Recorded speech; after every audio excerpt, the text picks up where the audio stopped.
പുറത്തു പോയി വന്നതിന് ശേഷം മഹി എന്തോ അലട്ടുന്നുണ്ട്. എത്ര ചോദിച്ചിട്ടും അതിന്റെ കാരണം എന്താന്ന് പറയുന്നുമില്ല.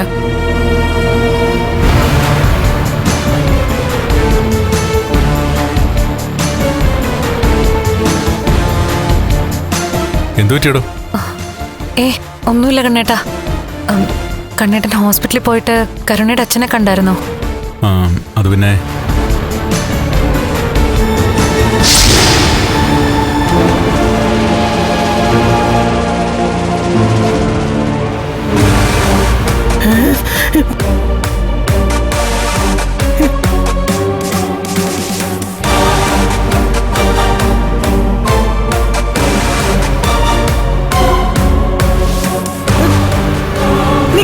അവിടെ നിൽക്ക്. എന്താ, എന്ത് വേണം? എന്തിനാ നിങ്ങളുടെ മോൻ എന്നെ വിളിച്ചത്? എന്തോ അത്യാവശ്യമായിട്ട് പറയാനുണ്ടെന്ന് പറഞ്ഞല്ലോ. അവനോ? അവനൊന്നും പറയാനില്ല. ആ സമയത്ത് അയാളുടെ കയ്യിൽ നിന്ന് മൊബൈൽ തട്ടിപ്പറിച്ചെന്ന് എനിക്ക് മനസ്സിലായി. ആ സമയത്ത് ശബ്ദമൊക്കെ ഞാൻ കേട്ടായിരുന്നു. എന്താ ഇപ്പൊ പറയാനുള്ളതെന്ന് എനിക്ക് അറിയണമല്ലോ. അവനെ തലയ്ക്ക് വെളിവില്ലാതെ കിടക്കുക. അങ്ങനെയുള്ളവൻ പറയുന്നത് നീ എന്തിനാണ് കേൾക്കുന്നത്? എന്നാലും ഞാൻ അങ്ങനെ ഒന്ന് കാണട്ടെ. ഞങ്ങളൊക്കെ നിന്റെ ശത്രുക്കളല്ലേ? പിന്നെ നീ എന്തിനാ ഞങ്ങളെ കാണുന്നേ? ഒന്ന് കാണുന്നോണ്ട് എന്താ കുഴപ്പം? കുഴപ്പമുണ്ട്. ഇപ്പൊ കാണാൻ പറ്റത്തില്ല. അവനെ ICU-ലാ. ICU കിടക്കുന്ന ആളെങ്ങനെയാ എന്നെ വിളിച്ചത്? നിന്നെ വിളിച്ചതിന് ശേഷമാണ് ICU-ലായത്. അതിനുശേഷം അവന്റെ ദേഹത്ത് പിടിപ്പിച്ചിരുന്ന ട്രിപ്പൊക്കെ വലിച്ചു ദൂരെ എറിഞ്ഞു. ചോരയൊക്കെ ഒരുപാട് പോയി. ഇപ്പോ ICU-ലേക്ക് കൊണ്ടുപോയിരിക്കുക. അവൻ അവിടെ കിടന്ന് ബഹളം വെച്ചതുകൊണ്ട് അവനെന്തോ മയങ്ങാനുള്ള മരുന്ന് കൊടുക്കുന്ന നേഴ്സ് പറഞ്ഞത്. ഇപ്പൊ മയക്കത്തില്ല. തലയ്ക്ക് വെളിവില്ലാത്തവൻ എന്തിനാ എന്നെ വിളിച്ചത്? എടാ, തലയ്ക്ക് വെളിവില്ലാത്തതുകൊണ്ടാണ് നിന്നെ വിളിച്ചത്.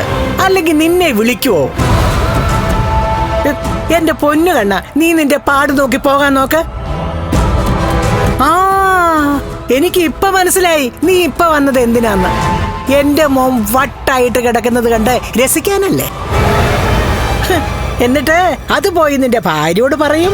ഭാര്യ ചെന്ന് കൂട്ടുകാരനോട് പറയും. എന്നിട്ട് കൂട്ടുകാരനും ഭാര്യയും കൂടെ ചേർന്ന് പൊട്ടി പൊട്ടി ചിരിക്കാനല്ലേ?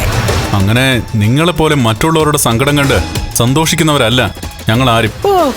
നിങ്ങളൊക്കെ വലിയ പുണ്യാത്മാക്കള്, ഞങ്ങളൊക്കെ പിശാചുക്കളാ. സമ്മതിച്ചു. അതുകൊണ്ട് ഈ പിശാചുക്കളെ നിങ്ങൾ ആരും കാണണ്ട. പൊക്കോ. അയാൾക്ക് കഴിഞ്ഞ രാത്രിയിൽ എങ്ങനെ അപകടം ഉണ്ടായത്?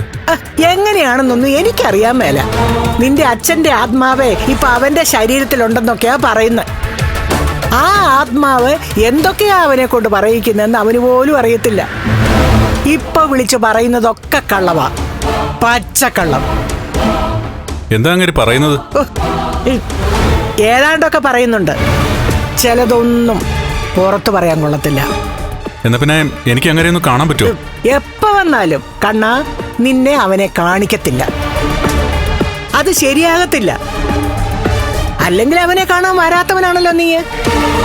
പിന്നെന്തിനാ അസുഖമായിട്ട് കിടക്കുന്നവനെ തിടുക്കപ്പെട്ട് ഇങ്ങോട്ട് കാണാൻ വന്നത്? അതാ ഞാൻ പറഞ്ഞത്, സന്തോഷിക്കാനാ വന്നത്. നിങ്ങളോടൊന്നും പറഞ്ഞിട്ട് കാര്യമില്ല. ഇല്ല.